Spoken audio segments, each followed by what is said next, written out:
Hey yo yo yo! Salut les turfeuses, salut les turfeurs, bienvenue pour un nouveau pronostic de Benoît Requin. Ok, place au pronostic du quintet du lundi 24 juin, direction Lyon-Paris pour le prix Fédération des courses du Centre-Est. Plat 2000 mètres, 16 partants, réunion 1, course 1, indice de confiance 1 sur 5. Cette vidéo, je la tourne avant l'arrivée du quintet de ce dimanche et je reviendrai dessus demain. Ok, c'est parti, on commence le pronostic et on commence avec le numéro 1, Cassius. On écoute l'entraîneur Joachim Brandt. Alors, Cassius, il court à chaque fois sa valeur, cependant, ce n'est pas facile pour lui dans les classes 2 où il se retrouve face à des 48 de valeur. Bon, sinon, le cheval est bien, mais il porte du poids et il ne faudrait pas que la piste soit pénible. Il est mieux en bon terrain. Il est mieux en bon terrain, nous dit Joachim Brandt. En tout cas, moi, ce numéro 1, il me plaît pas mal, mais je le garde, je l'ai mis 6ème, pour être exact. On passe au numéro 2, Morphe One, et bien sûr qu'on n'aura pas les commentaires de l'entraîneur, c'est Patrice Cotier. Comme d'hab, il est parti pêcher avec son pote Nicolas Perret. Et ils ont rejoint Captain Ian Barbro. Captain Ian Barbro, amusez-vous bien avec le capitaine Ian Barbro. Alors, ce numéro 2, sachez qu'il fait partie de mes préférés, j'y crois dur comme fer, je pense même qu'il peut gagner, en tout cas je l'ai mis 2ème. On passe au numéro 3, Aptix, et on écoute Henri-François Devin. Aptix reste sur un échec, bon je m'attendais à un tout autre résultat. De plus, je n'ai pas de réelles excuses signalées. Le matin, rien d'anormal, il travaille de façon correcte. J'ai besoin qu'il me rassure, d'autant que sa valeur a été revue à la baisse. Pour cela, il faudra bénéficier d'un déroulement de course parfait, car il est nanti d'un très mauvais numéro de corde. Il n'est pas content, Yves-François, aujourd'hui. En tout cas, ce numéro 3, je l'ai gardé aussi, mais plutôt en bout de combinaison.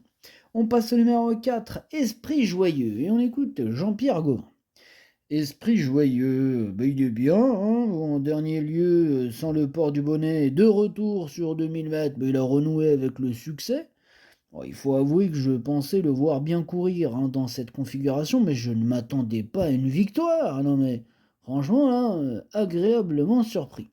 Bon, cette fois, je réédite, en espérant le voir encore bien se comporter, malgré 6 livres de pénalité, je ne le crois pas hors d'affaire. Bon, pour ceux qui n'étaient pas au courant, 6 livres de pénalité, de pénalité, 6 livres de pénalité, ça correspond à 3 kilos. Voilà, 6 livres, 3 kilos. 4 livres, 2 kilos, etc., etc. Enfin bref, ce numéro 4, lui aussi je l'ai gardé, mais en toute fin de combinaison. On passe au numéro 5, Cash Out, et on écoute Eddie Abri. Cash Out, il va effectuer ses débuts dans les handicaps, et j'ai hâte de le voir à ce niveau. Bon, les plus annoncés me confortent à aller à Lyon, car il affectionne les pistes assouplies. Bon, maintenant, il va falloir qu'il nous montre sa compétitivité. Je le crois capable de bien faire, mais comment dirais-je, sa seule course nous le dira. Excusez-moi, ça bafouille, ça bafouille. Bon allez, je la redis, allez. Maintenant, il va falloir qu'il nous montre sa compétitivité. Je le crois capable de bien faire, mais seule la course nous le dira. Voilà, c'est mieux là, ouais. Rallonger, c'est peut-être ce point qui est ma principale interrogation. Alors, moi pour ma part, ce numéro 5, je ne l'ai pas retenu. Bon, en même temps, il faut bien faire un choix. On passe au numéro 6, Bossio, et on n'aura pas les commentaires de l'entraîneur, comme on l'a dit tout à l'heure, c'est Nicolas Perret qui est parti pêcher avec ses amis, amuse-toi bien. Alors ce numéro 6, lui il me plaît bien par contre, je l'ai mis 5ème. On passe au numéro 7, Allure, et on écoute Maxime Cessandri. Allure ne court pas mal dernièrement, d'autant que l'état du terrain n'était pas favorable pour elle. J'ai privilégié ce quintet à domicile et j'espère que la piste ne sera pas trop souple. Bon, si le terrain est bon et rapide, nul doute qu'elle soit en mesure de terminer dans la bonne combinaison.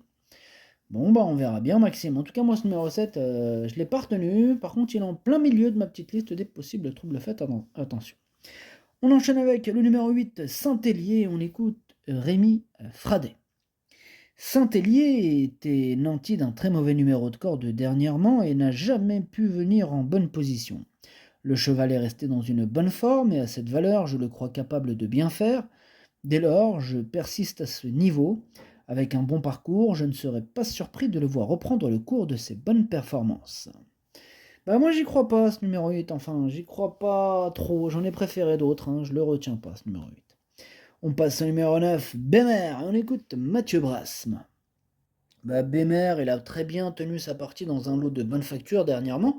Il a très bien récupéré, je trouve que le lot est abordable hein, ce lundi, raison pour laquelle on effectue le déplacement. Mieux situé sur l'échelle des poids, il peut juger sur ses valeurs de l'an passé jouer un bon rôle hein, dans ce tournoi. À ce numéro 9, lui non plus, je l'ai pas retenu. Par contre, attention, hein, c'est quand même lui le chef et le capitaine hein, de ma petite liste des possibles casseurs de tickets repérés. Attention. On passe au numéro 10, Tender Speed, et on n'aura pas les commentaires de l'entraîneur. Toujours le même Patrice Cotier qui s'éclate, il est sur la côte. Amuse-toi bien. Alors, ce numéro 10, je l'ai gardé très haut. Enfin, très haut. Je l'ai mis quatrième, mais c'est assez haut quand même, hein, comparativement aux autres. Voilà, moi il me plaît beaucoup ce numéro 10, hein, attention à lui. On passe au numéro 11, Circeo, et on écoute Michael Delzangle.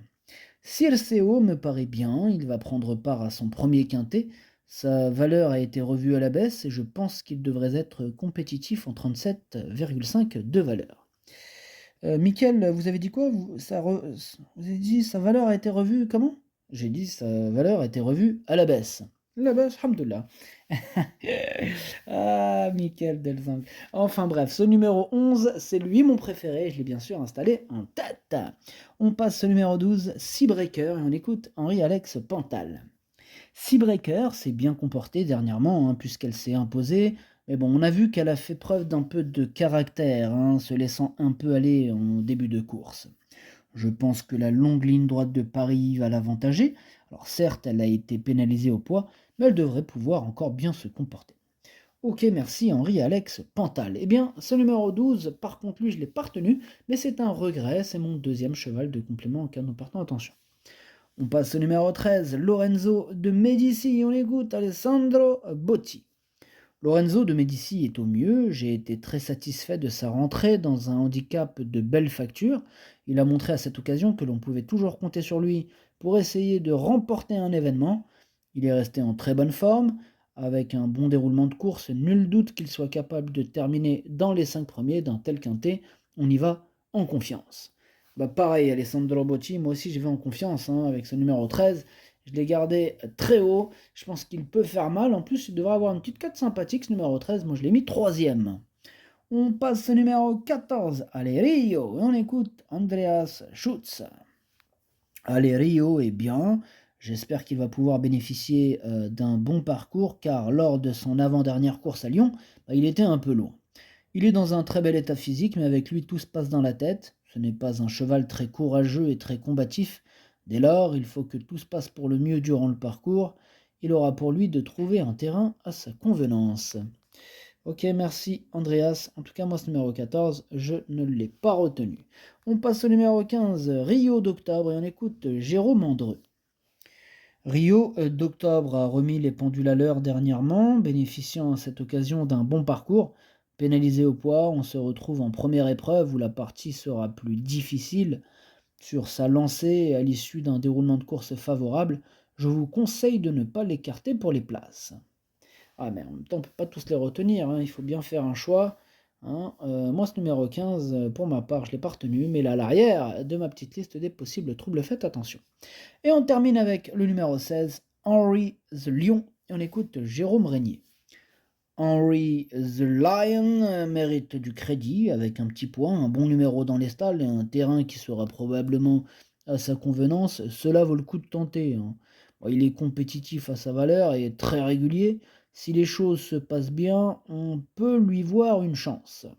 Ok, il est compliqué ce quintet. Hein. Ce numéro 16, c'est lui mon gros regret, c'est lui mon cheval de complément canon partant. Attention possible, cassage en vue.